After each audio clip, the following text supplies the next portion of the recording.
안녕하세요. 은혜샘교회 성도 여러분, 최선종 목사입니다. 오늘은 에스라 느헤미야 어떻게 읽을 것인가 라는 주제를 가지고 에스라와 느헤미야에 대해서 간략히 살펴보도록 하겠습니다.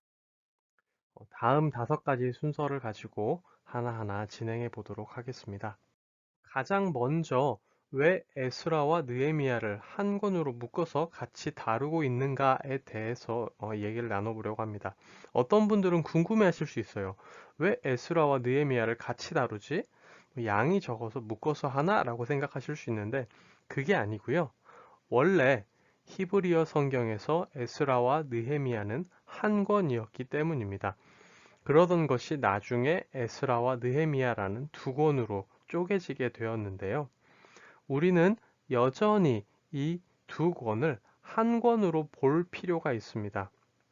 그것에 대한 어떤 내용상의 근거들을 우리가 얘기를 해볼 수가 있는데요. 먼저 느헤미야의 첫 구절입니다. 우리가 가지고 있는 한글 성경 느헤미야 1장 1절을 보면요. 아닥사스다 왕 제20년 기슬르 월에라는 표현이 나오는데요.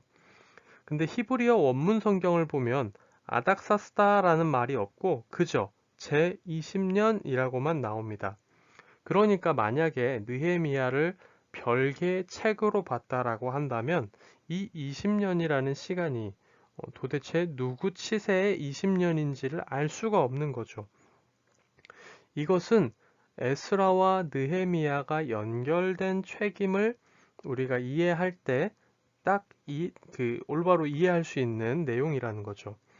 이미 에스라 시작 때부터 시대를 분명히 얘기하고 있기 때문에 20년이다 라는 중간의 표현만 딱 나와도 이게 아닥사스다 왕의 20년이구나 라고 우리가 알 수 있는 거죠. 하지만 우리는 지금 느헤미야라는 책을 분리해서 보고 있기 때문에 이 느헤미야 1장 1절에 아닥사스다 왕이라는 표현을 집어 넣은 겁니다. 그렇기 때문에 우리가 이 내용으로 따졌을 때 에스라와 느헤미야가 한 권으로 이루어져 있었다라는 것을 알 수가 있고요. 두 번째로는 이 두 권을 한 권으로 볼 때의 자연스러움이 있습니다. 이 두 권을 각각 따로따로 보게 된다면 굉장히 이해하기 힘들고 어색한 부분들이 나타납니다. 예를 들어서 에스라와 율법책이라는 단어가 느헤미야 8장에는 나오는데요. 느헤미야 1장부터 7절까지는 한 번도 언급되지가 않습니다. 느헤미야 1장부터 7장까지는 에스라라는 말과 율법책이란 말이 한 번도 없다가 갑자기 8장에서 에스라와 율법책이라는 그 용어와 개념들, 사람이 갑자기 중요하게 부각되고 있거든요. 그렇기 때문에 이 두 권을 따로 보게 된다면 굉장히 이 부분이 어색하고 자연스럽지 않을 수 있는데 이 두 권이 원래 한 권이었다는 것을 기억하면서 읽어간다면 굉장히 자연스럽게 이어지는 것을 우리가 확인을 해볼 수가 있죠. 그렇기 때문에 우리는 에스라와 느헤미야를 한 권으로 크게 한 덩이로 봐야 하고요. 이 한 덩어리로 볼 때 많은 이점들이 있습니다. 우리가 이따가 구조를 살필 텐데요. 큰 구조를 통해서 에스라와 느헤미야의 주제를 우리가 한눈에 살펴볼 수도 있고요. 이 책을 한 덩이로 볼 때에야 우리가 더 눈에 들어오고 더 확실하게 파악할 수 있는 포인트들이 있기 때문입니다.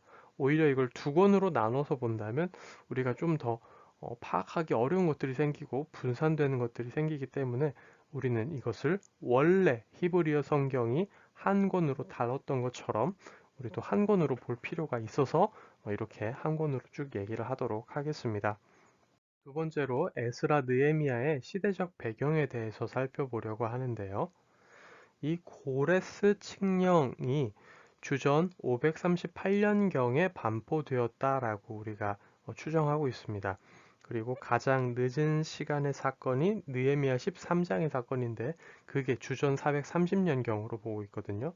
그러니까 에스라 느헤미야는 약 100여 년의 시간대를 다루고 있는 책이라고 할 수가 있고요. 바사라는 왕국이 지금으로 따지자면 페르시아거든요.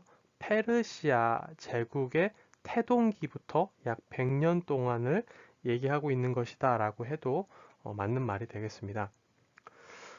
1차 귀환자들이 있었습니다. 고레스 칙령에 의해 1차적으로 귀환한 자들이 있었는데요. 이들에 의해 주전 515년경에 성전이 재건이 됩니다. 그리고 이후 57년간의 공백이 있고요. 그 다음 이제 에스라가 활동한 때는 2차 귀환 시기라고 할 수 있습니다. 이때는 주전 458년입니다.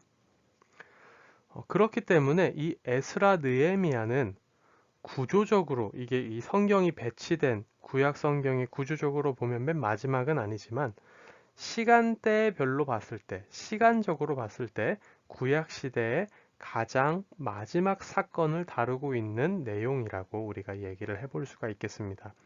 그렇기 때문에 우리가 에스라 느헤미야를 읽을 때는 이러한 점들을, 이러한 시대적 배경을 조금 더 염두에 두고 읽어간다면 더 큰 유익이 있을 거라 생각합니다. 다음으로 포로 귀환기의 주요 인물들에 대해 살펴보도록 하겠습니다. 가장 먼저 예수아입니다. 1차 귀환 시기에 활동했던 사람이고요. 당시의 대제사장이었습니다. 아론의 자손이었고요. 성전 재건에 힘썼습니다. 스룹바벨도 이제 1차 귀환 시기의 사람이고요. 유다의 마지막 왕 여호야긴의 손자였습니다. 1차 귀환을 함께 했던 자들의 지도자였고요. 예수와 함께 성전 재건에 힘썼던 사람이라고 할 수 있습니다. 다음으로는 학개와 스가랴를 생각을 해볼 수가 있는데요. 이들도 1차 귀환 시기에 활동했던 사람들이고 이들은 선지자였습니다. 성전 재건에 대한 하나님의 말씀을 전했고 말씀으로 그 백성들과 지도자들을 격려했습니다. 스룹바벨과 함께 성전 재건에 힘썼던 사람들이라고 할 수 있습니다. 이렇게 4명이 1차 귀환 시기의 주요 인물들이라고 할 수 있고요. 다음으로 말씀드릴 2명은 2차 귀환 시기의 주요 인물들인데요. 먼저 에스라입니다. 2차 귀환 시기에 왔던 사람이고 이 사람은 학사 겸 제사장이었습니다. 학사라는 것은 이제 여호와의 율법에 능통했던 그래서 이제 율법을 가르쳤던 그런 사람을 얘기하고요. 동시에 이 에스라는 아론의 16대 손으로서 제사장이기도 했습니다. 예루살렘에서 백성들에게 율법을 가르치는데 힘썼던 사람이라고 할 수 있고요. 우리가 에스라와 느헤미야를 읽으면서 이런 부분들을 다시 확인해 볼 수 있을 겁니다. 마지막으로 느헤미야입니다. 느헤미야도 2차 귀환 시기에 활동했던 사람이고요.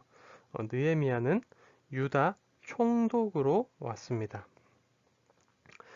예루살렘 성벽을 재건하는 일에 큰 힘을 쏟았던 사람이라고 할 수가 있고요. 모든 일에 하나님의 뜻을 앞세우는 하나님의 사람이었습니다.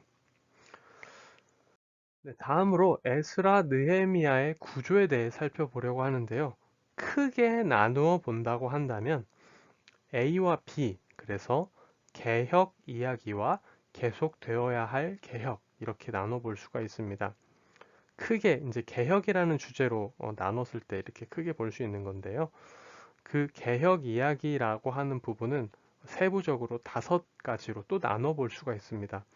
가장 먼저 성전 개혁, 그리고 공동체 개혁 첫 번째, 세 번째로는 성벽 개혁, 네 번째로는 공동체 개혁 두 번째, 다섯 번째로는 개혁의 완성이라고 우리가 얘기를 해볼 수가 있는데요. 여기 두 번째에 나오는 공동체 개혁 1번 같은 경우에는 통혼 문제가 주요한 그 쟁점이라고 얘기를 해볼 수가 있고요. 공동체 개혁 두 번째 같은 경우에는 율법과 더불어 공동체가 개혁되는, 그러니까 율법이 이 부분에 있어서의 어떤 중점이라고 얘기를 해볼 수가 있습니다. 우리가 이렇게 개혁이라는 어떤 하나의 주제를 가지고 에스라와 느헤미야를 한 권의 책으로 본다면 이렇게 큰 그림으로 구조를 파악해 볼 수가 있는 거죠. 이렇게 우리가 이 구조를 기억하고 느헤미야와 에스라를 읽어간다면 훨씬 더 내용 이해가 쉬울 거라 생각합니다. 마지막으로 에스라 느헤미야의 주요 주제에 대해 살펴보도록 하겠습니다. 가장 먼저로는 1차, 2차 귀환을 통한 재건과 개혁이라고 얘기를 해볼 수가 있습니다. 무너졌던 성전과 성벽을 다시 세우고 유대인 공동체가 하나님 앞에서 계속해서 순수하기 위해 보이는 잘못들을 고쳐나가는, 계속해서 개혁해 나가는 모습들을 우리가 살펴볼 수 있는데요. 외적인 것과 내적인 부분의 모든 재건과 개혁들이 이루어지고 있다는 거죠. 눈에 보이는 건물과 눈에 보이는 어떤 땅에 관한 것들, 성전, 성벽 이런 것들을 다시 재건할 뿐만 아니라 유대인 공동체 내에서의 어떤 시스템을 다시 세워가고 유대인 공동체의 신앙을 다시금 굳건하게 만들어가는 어떤 이런 일들이 에스라 느헤미야의 주요 주제라고 해볼 수가 있고요. 또 이뿐만이 아니죠. 순수한 신앙을 회복하고 보존하고 있는 공동체도 에스라 느헤미야에 나오는 주요 주제라고 할 수 있습니다. 이들은 성전에 대해 헌신하고 율법을 순종하며 또 절기를 철저히 지키는 등 예전에 그 여호와 신앙에 순수했던 그것들을 다시 회복하고 그것들을 쭉 지켜나가기 위해 힘써 노력하고 있는 공동체입니다. 그렇기 때문에 이들은 이방 신앙들이 이들 공동체 안에 들어오지 못하도록 이방 사람들과의 결혼조차, 그 통혼 문제조차 매우 심각하게 대응하고 있는 것을 우리가 살펴볼 수가 있죠. 마지막으로는 하나님의 일하심에 대해서 생각을 해볼 수가 있습니다. 하나님은 단순히 이스라엘, 예루살렘 땅의 하나님이 아니시죠. 온 세계의 하나님이십니다. 하나님은 이방 그 페르시아에서도 역사하시고 페르시아도 하나님의 통치 아래 있죠. 또한 하나님께서 주도하사 이 예루살렘과 이스라엘 민족의 회복이 일어나는 것을 볼 수가 있습니다. 그렇기 때문에 우리는 에스라 느헤미야 안에서 하나님의 주권과 하나님의 주도 아래 일어나는 이 역사들을 생각해 볼 수가 있고요. 하나님께서 이스라엘 민족들이 하나님 앞에 다시 회개하고 돌아올 때 어떻게 구원을 이끌어 가시는가, 어떻게 하나님이 하나님의 백성을 구원하시는가, 이런 것들을 우리가 생각을 해볼 수가 있습니다. 그리고 또한 하나님은 자기 백성을 끝까지 사랑하신다는 거죠. 이것을 우리는 하나님 사랑의 성실성이라는 표현으로도 써볼 수가 있는데요. 하나님의 사랑은 변치 않는 겁니다. 하나님의 사랑은 식지 않고 끊임없이 변함없이 성실하게 그들의 백성을 향한다라는 거죠. 그렇기 때문에 우리가 에스라 느헤미야를 읽을 때는 이러한 점들을 우리가 염두에 두고 읽어 나간다면 훨씬 더 내용 파악과 어떤 말씀을 통한 묵상이 더 깊어질 거라 생각합니다. 네, 이번 강의를 준비하면서 참고했던 문헌들이고요. 저는 그러면 이제 마지막이 되겠네요. 욥기 어떻게 읽을 것인가로 작년에 시작했기 때문에 이제는 한 권 남았는데 에스더 어떻게 읽을 것인가로 다시 돌아오도록 하겠습니다. 그때까지 안녕히 계세요.